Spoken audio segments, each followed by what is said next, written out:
Hey, church, I don't know about you, but I'm feeling a little bit anxious right now. I've been comfortable all my life. I can sure see that now because right now I'm uncomfortable, and that brings on anxiousness. I have a feeling that you're feeling that too. In times like this, some of us turn to God. I think that's a pretty strong plan. So I'm going to be doing a lot of these video devotionals going forward. I hope they help me, and I hope they help you too. I suppose we'll see about that, but they'll be here for you while you are distancing yourself socially. I turned to the Bible today to have a word about this strange world we're living in, and I thought of a scripture that it surprised me when it came to mind. It took me a few minutes to figure out why, so it's what I want to talk about for a moment. The scripture is this one. It's from Luke 3:10 and 11. I always read from the NRSV, or most of the time do. It says this, "And the crowds asked him, 'What then should we do?' In reply, he said to them, 'Whoever has 2 coats must share with anyone who has none, and whoever has food must do likewise.'" Now, I've always seen this as sort of a rule, maybe. It's how we're to be when we have something and other people don't have that thing. And that's true. That's part of being a person of faith. If you have 2 coats and somebody else doesn't have one, it looks like both of you have a coat.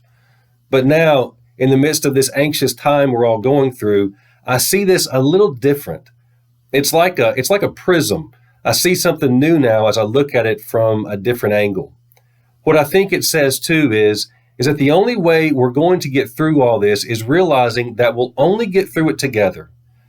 We may be self-quarantining. We might be limited in where we can go. We might even be called to shelter in place like was ordered in San Francisco just a few moments ago. But we can still be giving to each other so that we can all help each other get through what none of us can get through alone. And that has more to do than just coats. It goes way beyond that into this most beautiful way of life that Jesus provides. Now, maybe it will be things of sustenance we need to share, a coat or food or even money. I know some church members who gave big tips to waiters and waitresses recently because they were worried the coronavirus would hurt restaurant workers financially. They felt better after they helped. They said it felt good to be kind in such a troubling time. And sometimes we'll need to be the one that's helped, and it sure will feel good when people come to our rescue, when they give of one of their proverbial coats to us. Maybe it's a roll of toilet paper that we'll need. Some folks seem to have more than others. And when we help each other out, anxiousness slips away because anxiousness always slips away in this way of living like Jesus. Helping makes everybody feel better, but maybe it's not things of substance too that we're talking about. Maybe it's just time we give now that we have plenty of it.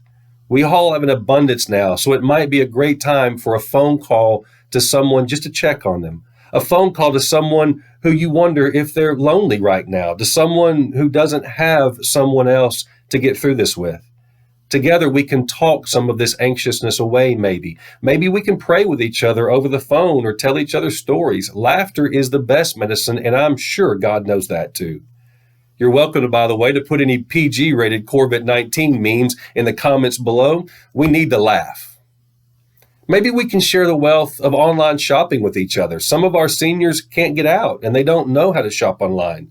Do you know someone who needs something or could use something and you could order it for them instead? Get them something, anything that will ease some of the burden. Maybe we share our stories. Maybe we all have a story in this that we need to tell, and so we just listen to each other's stories. If you've got a couple of those, call me up and tell me one. I've got a couple. I can tell you one too. There's all kinds of things that we can do for each other, and we don't do them because it's some rule that we should follow. We do them because there's something about the way Jesus calls us to live that relieves anxiousness. It relieves it like ibuprofen relieves a headache. You can find it said in 100 other places in Scripture, cast your cares upon the Lord, give God your anxiousness. I think that's the way of what the way of Jesus does. It casts our cares upon God when we figure out that we can all get through this if we get through it together. I'll tell you that if you need anything Jenkins Church can provide, friends or any friends that see this, call me. I don't know how much will be in the office here at the church, but if you need me, call me at 615-243-8938. We have a food pantry, and we can get you that or whatever you need to get through this time. We're family. We're humans, all in this together. And as we turn toward our Creator, we'll make it. I just know we will. Until tomorrow, wash your hands, stay away from crowds, listen to the medical professionals, pray for us all. Godspeed, and I'll talk to you then. Bye-bye.